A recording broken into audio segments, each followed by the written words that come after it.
Imagination is everything. I can't remember who wrote those three words in that order, but it seems he summed up it all. Imagination is everything. Our lives will reflect the way we use our imagination. The child imagines himself walking like the adults he sees above him. As soon as he can walk, he wants to run. As we reach successive plateaus in life, we begin to imagine ourselves reaching the next one. And thus our imaginations lead us on from one idea to another through every day and every year of our lives. But if we're not careful, our imaginations can lead us into mazes of confused complications from which we may find it difficult to extricate ourselves. So it's a good idea, as we use our imagination, to always strive for simplicity, to avoid the complicated. Remember the three main departments of living: family, how we spend our days, work and leisure, and income. If we're wise, we'll work toward keeping each as uncomplicated as possible, as interesting and as rewarding as possible, but at the same time, simple and straightforward. Are we living the lives we want to live, or are we living stereotyped lives based on phony values? Usually, they're a combination of both, a kind of compromise which says surely other people must have some idea of what constitutes the good life. After all, there are so many of them. But when we look closer, we see that they're living shadow lives, as Mumford calls them. In competition, ice skating, you've seen a couple match each other's movements almost perfectly. It's called shadow skating, I believe. They try to match each other's movements so perfectly that each might be the other's shadow. In any sort of neighborhood, you will tend to find people living much the same way. Their homes, landscaping, furnishings, and lives are typified, if by anything at all, by an almost total lack of imagination. Imagination, like anything else, needs fuel for production. You can't have something from nothing. Thomas Edison said, "I'm a sponge. I want to know the answer to everything." With his great lifetime inventory of information, he could assemble an incredible array of new combinations and permutations. Electric light is a combination of elements, and so is any good idea, or any bad idea for that matter. Most of us make the mistake of not asking why. Why do I live here, in this house, rather than in some other house? Why this life instead of another life? Why this work instead of other work? Why these rewards instead of others? Now, this doesn't mean we'll change anything necessarily, but at least we'll be living lives that have been examined and found to be to our personal liking. We'll know that we're not living the lives we're living simply because they reflect and are pretty much composite copies of the lives we see about us. There should be, to my way of thinking, deep main currents in our lives. Our family lives, our work and our leisure, and our rewards in the form of income. Our family lives should be good and richly satisfying. What is our input here? How are we using our imaginations to bring meaning, charm, and love to our family relationships? It's an ongoing process that should become richer and more meaningful with the passing of time. As we grow older, we should come to love each other more instead of it being the other way around. Imagination can bring this about, making allowances for unmanageable neuroses or even psychoses that may crop up. I've often thought of producing appointment calendars with weekly reminders that we should think of something interesting to do for those we love, to let them know we don't take them for granted. A dinner out, a weekend trip, flowers, a card, a phone call, a gift, maybe nothing more than a big hug and the words "I love you very much." The 5 most important words in the language when arranged in that order. Or planning a really interesting vacation 6 or 8 months in advance, instead of waiting until the last minute and finding yourself with nothing very interesting to do. How about your home? Is it what you want? H.L. Mencken once commented that the average home is a house of horrors and doesn't reflect poor taste so much as it reflects no taste at all. People tend to order their steaks medium, and their homes and lives the same way. Medium rhymes with tedium. The family is the most important part of the life of most of us. What good is accomplishment if there's no one with whom to share it? What good is anything if there's no one with whom to share it? And since the family is first in importance, it represents a fertile field for the imagination, not just for the woman in the family, but for the man, and hopefully the kids as well. Family creative thinking sessions are a lot of fun, and a never-ending source of good ideas. Check every idea for basic simplicity. Avoid complication whenever possible. Next, imagination as it applies to the way we spend our days, our work, and our leisure. Let's take them in order. No matter what it is we want, if it's within the realm of reality, we can get it through imagination applied to our work. Nothing now being done by man is being done the way it can and will be. Everything will be done much better. Not can be, will be. Whether it's the result of our applied imagination or not. People who resist change in their work are impediments to progress, yet the first words the new person on the job usually hears are, "Now this is the way it's done around here." A business leader made the comment that if we're doing anything this year the way it was done last year, we're obsolete. Now that's an extreme generalization, but deserves careful attention. In most things, it's true. Now, while getting new ideas in business is usually the best way to guarantee unpopularity, it's still the only way to renewal and growth. People resist new ideas from the top to the bottom of an organization, especially if it's an older organization. Championing a new idea is a lonely business. But if you believe it's a good idea, if your research causes you to believe it will be of significant benefit, and the costs and disruption necessary to test the idea are not completely out of line with its ultimate benefits, then fight it through. Do it as diplomatically as you can, make as few enemies as possible, but fight it through if you believe in it. The object of management is not to be loved by the people in the organization. It's to make things happen most profitably for all concerned, particularly the customer. People historically have stood in the way of virtually every good idea, and especially if it isn't theirs. Your good ideas can lead to your dismissal from an organization. But ideas are more important than a job. With good ideas, you have independence. There's always a way to succeed. A friend of mine found he couldn't get his ideas through the board of directors. He resigned, and beginning at about the age of 60, he built a $300 million a year business on his rejected ideas. Walt Disney used to ask 10 people what they thought of a new idea. If they were unanimous in their rejection of it, he would begin working on it immediately. Our world today consists of thousands of things people once thought were impossible. How many good ideas have you followed through to completion in your work during the past year? A business whose very beginning and success were based on innovative imagination will become a muddle of stodgy convention with a few years of good profits.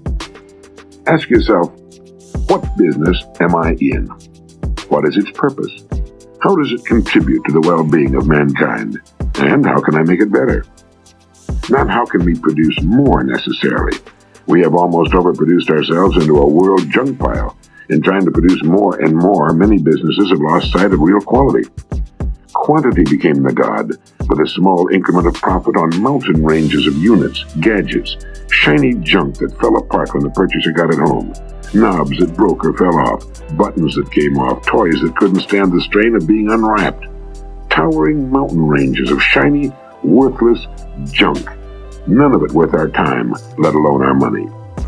There's a rapidly growing avant-garde that will one day represent the majority of the population that is determined to buy quality, and they'll go to any country to get it. We can satisfy this growing, discriminating market now and in the years ahead. Many of our fastest-growing companies are proving it. But it means going back to the old verity. Quality first, quantity second. Both can be achieved through human imagination, the most incredible agency ever to appear on Earth. Now, as to input, we should never stop building our store of information. We can never get an idea without raw material, which is information and application.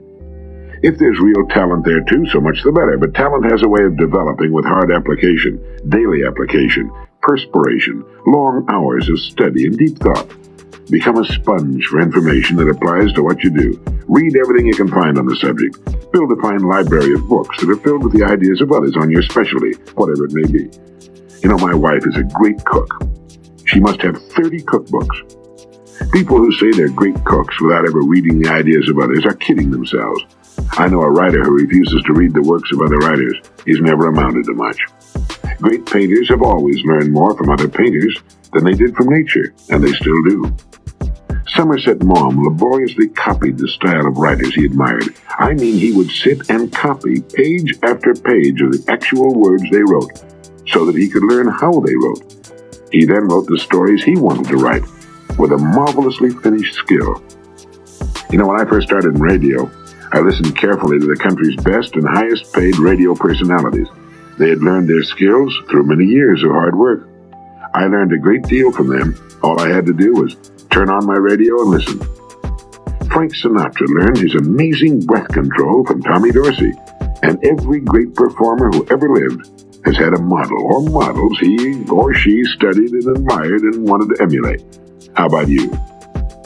The person who thinks he doesn't have to study his craft, art, or profession is a pompous fool, and his chances of ever amounting to much are very slim indeed. A never-ending taking in of the best thoughts of the best people in the field of our choice is the best assurance that we will never stagnate, never stop producing. Paracelsus wrote, "Thoughts are free and are subject to no rule. On them rests the freedom of man, and they tower above the light of nature. For thoughts give birth to a creative force that is neither elemental or sidereal. Thoughts create a new heaven, a new firmament, a new source of energy from which new arts flow. When man undertakes to create something, he establishes a new heaven, as it were, and from it the work that he desires to create flows into him. For such is the immensity of man that he is greater than heaven and earth." If we can catch the vision that life is lived from within out, that it's not so much what happens around us or to us as what happens in us that counts, we can set our own pace, live our own lives, meet situations and people objectively without fear or resistances, and we can become healthier and as prosperous and happy as we want to be.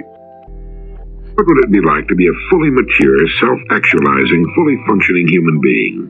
This is the ideal, busy, happy person with all his faculties smoothly functioning in perfect cooperation. No wars going on inside, no hang-ups, no neuroses. The ideal productive person. The late Dr. Maslow made a study of self-actualized people, and they stack up this way. First, these superior people have the ability to see life clearly, to see it as it is rather than as they wish it to be. They are less emotional and more objective about their observations. They're far above average in their ability to judge people correctly and to see through the phony or the fake. Usually their choice of marriage partners is far better than average, although by no means perfect. These self-actualized people are more accurate in their prediction of future events. They see more fully, and their judgment extends to an understanding of art, music, politics, and philosophy. Yet they have a kind of humility, the ability to listen carefully to others, to admit they don't know everything, and that others can teach them. This concept can be described as a childlike simplicity and lack of arrogance. Children have this ability to hear without preconception or early judgment. As the child looks out upon the world with wide, uncritical, innocent eyes, simply noting or observing what is the case, without either arguing the matter or demanding that it be otherwise, so does the self-actualizing person look upon human nature in himself and in others. Without exception, Maslow found self-actualizing people to be dedicated to some work, task, duty, or vocation which they considered important. Because they were interested in this work, they worked hard, and yet the usual distinction between work and play became blurred. For them, work is exciting and pleasurable. Maslow found creativity to be a universal characteristic of all the self-actualizing people he studied. Creativeness was almost synonymous with the terms healthy, self-actualizing, and fully human. And here again, the creativity of these people is similar to that of little children before they learn to fear the ridicule of others. Maslow believes this to be a characteristic which is too frequently lost as we grow older. Self-actualizing people either do not lose this fresh, naive approach, or if they lose it, they recover it later in life. Spontaneity is typical of this person. Self-actualizing people are less inhibited, therefore more expressive, natural, and simple, and of course, they have courage. The courage that's needed in the lonely moments of creation. This is a kind of daring, going out in front all alone, a defiance, a challenge. Thus, while these persons are humble in that they're open to new ideas, they're willing to forego popularity to stand up for a new idea. The self-actualizing person is a hard worker. Inspirations are a dime a dozen. The difference between the inspiration and the finished product, for example, Tolstoy's War and Peace, is an awful lot of hard work. To go on, the self-actualizing person has a low degree of self-conflict. He's not at war with himself. His personality is integrated. This gives him more energy for productive purposes. As Maslow puts it, truth, goodness, and beauty are in the average person in our culture only fairly well correlated with each other, and in the neurotic person even less so. It is only in the evolved and mature human being, in the self-actualizing, fully functioning person, that they're so highly correlated that for all practical purposes they may be said to fuse into a unity. The psychologically healthy person is both selfish and unselfish, and in fact these two attitudes merge into one. The healthy person finds happiness in helping others. Thus, for him, unselfishness is selfish. They get selfish pleasure from the pleasures of other people, which is a way of being unselfish. Or saying it another way, the healthy person is selfish in a healthy way, a way which is beneficial to him and to society too. Research indicates that the healthy person is most integrated when facing a great creative challenge, some worthwhile goal, or a time of serious threat or emergency. The mature person has a healthy respect for himself, a respect based upon knowledge that he is competent and adequate, and while not dependent upon it, frequently receives deserved respect from others. Such a person does not need or value unwanted fame or notoriety. He's in control of himself and his destiny. He's not afraid of himself, ashamed of himself, or discouraged by his mistakes. He makes mistakes, but takes them in stride. The psychologically healthy person is highly independent, yet enjoys people. He's free. He resists the dictates of culture when it does not agree with his point of view. The average person is motivated by deficiencies. He seeks to fulfill his basic needs for safety, belongingness, love, respect, and self-esteem.